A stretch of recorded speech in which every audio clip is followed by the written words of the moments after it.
What it is, it's your boy Dutch the Damon, and you now watching Damon Time with Dutch. On today's episode of Prison Stories Uncut, we have Hagerstown, RCI, Roxbury on that farm with it, man.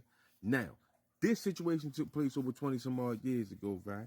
They had your boy up there trapped on that farm. But before I hop off in the storytelling mode, we're going to go ahead on and run the shout outs down for the people that have been supporting the channel through Cash App. I want to send a big shout out to the brother Robert Moore. This brother day one, period, been sending his hard-earned money in, making it his business to support the channel on a regular since I started doing this, man. Appreciate you, brother. Robert Moore, definitely ain't gonna let you down, man. Just stay locked in, pimp. I got it. You already know. Now that we got that out the way, let's get it. Man, so I can remember, I was up that old jail in that castle, right, on that farm. And we had a little brother come on location. He had just caught an asshole full of time. Shorty say they gave him like 70 years or some shit like that, right? He had a man one. See, in the old jail, we had a lot of little brothers up there, a lot of younger brothers, teenage, early 20s type shit. And a lot of them, they used to gravitate towards me. So when I used to come out in the yard, I used to have all the little hopper little brothers with me and shit. He was one of them, Shorty. One day we was out in the yard. I had a lot on my mind, so I'm spinning around the yard in deep thought. Little brother seeing me, start walking with me, right? He like, what's going on, big brother? I'm like, man, ain't shit. That's walking and thinking, you know? He get to telling me like, man, I gotta find a way out of the situation I'm in, Dutch. So I'm like, what is looking like? He like, man, them people's got me to confess to some shit I ain't even do, man. So I'm like, what? He like, yeah, man. He like, yeah, one night I'm coming through the alley on my way to the corner store. I sees a gun laying on the ground in the alley. I scooped it up, tucked him. He said as soon as he make it out the other end of the alley, he like police bum rushing from everywhere. Motherfuckers jumping out pointing guns at him. He said he throw his hands in the air. He said when he looked over to his right, it's a little young nigga stretched out with his meatloaf knocked off. He said they hurry up and throw a sheet over top of him. So they went on here, tackled the brother down to the ground, handcuff him, search him, find the blicky on him. So when they pulled the gun out his waist, he tell them like, man, I just found that in the alley. Who said they hit him with the, oh yeah, start reading him his rights.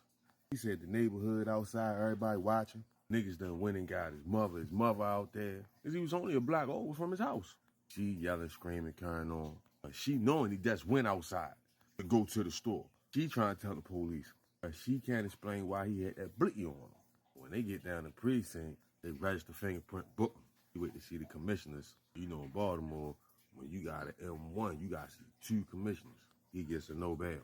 But bro said when he was in the interrogation room, they was trying to tell him because of how young he was, go ahead on and confess. He ain't going to get much time anyway. Playing the mind game, because the whole time in Maryland, they don't give a fuck how old you is. You get an M1, you facing life. But anyway, so he said he kept telling them like, man, he ain't had nothing to do with that. He found that brick in the alley. He said the interviewing officer would leave out the interrogation room and have him sitting in that motherfucker for hours at a time before he come back in. He said he and that bitch chained to a chair, wrists hurting like a motherfucker, ankle hurting like a motherfucker because he had the top cuffs on extra tight. Had cuffs extra tight. They'll leave out, come back in. If he ain't got nothing to tell him, they'll leave out, come back in hour or 2 later.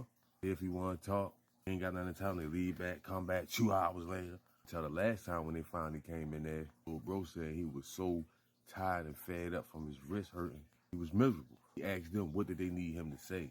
And when he said that, I'm scratching my head like, what you mean?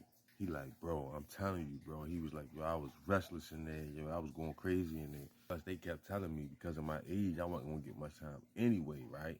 I'm knowing I ain't had shit to do with this shit. But anyway, he said the investigators came in the interrogation room, gave him a piece of paper to copy over in his handwriting, signed it at the bottom, and turned it in. Come to find out, that was his confession that they wrote up, got him to sign some shit saying he blew Shorty shit off. And he up Roxbury with me, 70 slices. He took a jury trial and everything. Guilty. 70 slices on the humble. So we had a brother up there, right, that didn't agree with Shorty's situation. Basically was trying to say Shorty was eating that cheese, trying to say Shorty was telling on himself. I wasn't going for that. That man got the right to confess if he want to. Whether we agree with it or not, he ain't telling on nobody. Even though he did it through trickery, he still didn't tell on nobody. Bro act like he don't believe Shorty's story or felt like Shorty just went in there and said all that shit, right? Whole time he didn't though. Well, come to find out, the neighborhood that the victim in the case is from, a lot of them dudes was up Roxbury at the time.